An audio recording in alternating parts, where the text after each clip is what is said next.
You're back on the newsfeed lane now. Thanks for staying with us tonight. Now, as February 2021 comes to, or has ended already, it was revealed that over 39,000 government employees had applied for the 350 social relief of distress grant despite having permanent jobs. This was revealed by the Social Development Minister, Lindiwe Zulu, who was responding to a parliamentary question posed by the Democratic Alliance. For more on this, I'm joined by the DA Member of Parliament, Dr. Mimmy Gondwe. Dr. Gondwe, good evening and thank you very much for your time tonight. I mean, it has been discussed over and over again that there was essentially something wrong with the system itself in terms of picking up people who are already in employment or people who are even employed in government, but we didn't understand the extent of the problem. How severe is it? I mean, over 39,000 who have benefited from it, and did they benefit more than once? Thank you very much for having me on your program, Thabo, and good evening to your viewers. I think I started running with this issue in February 2021 after the President announced that the SRD grant would be extended for another 3 months. And then I remembered that the AG had raised concerns that some of the people that had actually benefited from this grant did not deserve to benefit from it, and it included public service employees. And then in September 2020, the Minister of Social Development revealed to the Portfolio Committee on Social Development, and I picked this up from discussions with my colleagues that sit on that particular Portfolio Committee, Honorable Bridget Masango and Alexandra Abrahams, that indeed she had revealed that they had picked up that public service employees had actually benefited from that SRD grant. And then I put in questions, but my questions were not limited to the Minister of Social Development. I also put in similar questions to the Minister of Public Service and Administration. And then, so I got a response now from the Minister of Social Development, but my questions were 5, and they basically asked if they had been able to establish conclusively that public service employees had applied for this SRD grant, and then to also give me an indication of how many public service employees had actually received the grant and the amount concerned in this regard, and then also to find out whether any disciplinary or legal action had been taken against these public service employees, and whether there had been, there's been action to actually try and recover these monies that had been paid over. If any monies, at that point I wasn't entirely sure how much had been paid over. And then I also asked about steps or systems they had put in place to try and prevent public service employees from, fraudulently or unlawfully applying for this SRD grant and receiving it. So as regard... With regard to whether or not it was determined conclusively that the 39,672 did benefit from it, you're saying you're almost certain that they did, and that is the answer? No. What happened, the response goes something like this. Yes, they have picked up, and this was picked up by SASSA and the AG. The AG picked up that in May 2020, 241 public service employees had actually been paid this SRD grant. And then SASSA picked up that 39,672 public service employees had applied for the grant. But fortunately, once the AG red flagged the fact that some of the recipients of this grant were public service employees, then they put the systems in place. So they were able to decline the applications of the 39,673 public service employees. But that having been said, the investigations around these implicated employees haven't been finalized, and that's worrying because until such a time that these investigations are finalized, there are people walking out there scot-free that are public service employees that are drawing a salary from state coffers and are benefiting from this grant. So what was the response as far as the disciplinary or legal action that has been taken? They indicated that because the investigations against this 39,000 public service employees were still ongoing, they could not take any disciplinary or legal action against them, and that included action to recover the monies.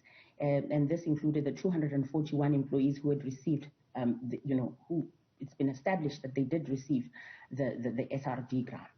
Right. So, I mean, as far as the systems now, what have they put in place that was not there before? Is there any clarity? And why is it that now they were able to pick up the 39,000 and not accept their applications? The response is that they have put systems in place. So what this system or systems are able to do is to cross-check the ID number of an applicant or a recipient against databases, public service employee databases such as PERSAL and PESOL. And they are also awaiting access to the GEPF database as well. So they'll be able to cross-check whether or not a person who's applying for a grant is a public service employee. But that's not enough, Thabo. And that's why in my statement of today, I called on DPSA to step in and help with these investigations, because DPSA has a unit called TAO. It's an acronym. The name is very long, but the unit basically deals with issues of discipline, integrity, and ethics. So it's intended to investigate matters, such as this involving corruption and unethical behavior on the part of public service employees, and to root out this kind of behavior. So that's why I called on DPSA to also take responsibility in this regard and help out in terms of ensuring that these investigations are concluded. And those employees that are found to have, fraudulently and unlawfully applied for this SRD grant and have received it should then be disciplined, accordingly, and legal action should be brought against them. Yeah. So there are two levels to it from what I'm seeing, Dr. Gondwe.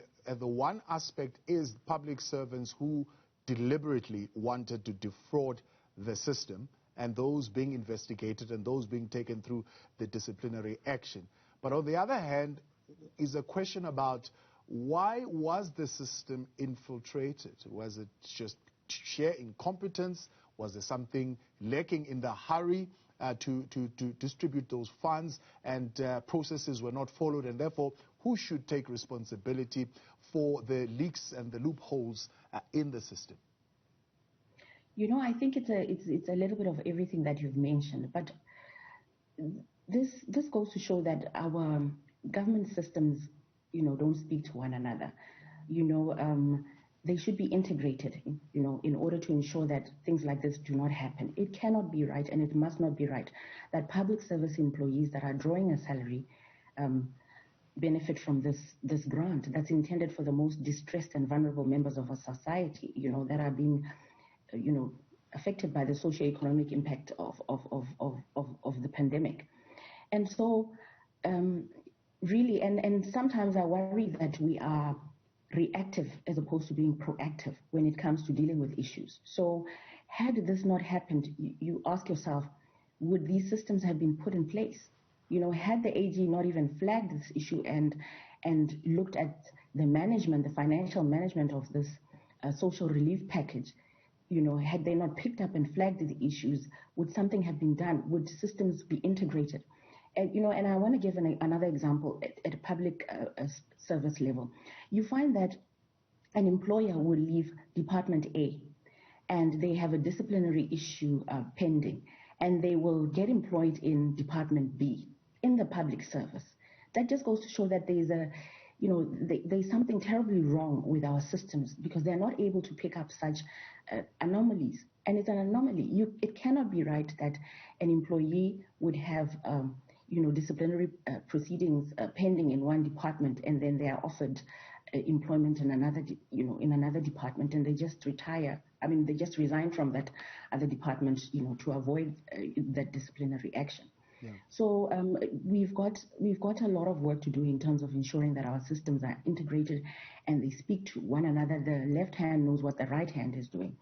And as to who do we hold accountable, we will always ask questions that matter to our people. And it's questions like this that ensure that we hold departments such as DSD, SASA, entities such as SASA and the DPSA accountable. They have to be held accountable, because as I indicated, it cannot be right and it must not be right that public service employees that are drawing a salary from state coffers are able to benefit, or rather to receive this grant.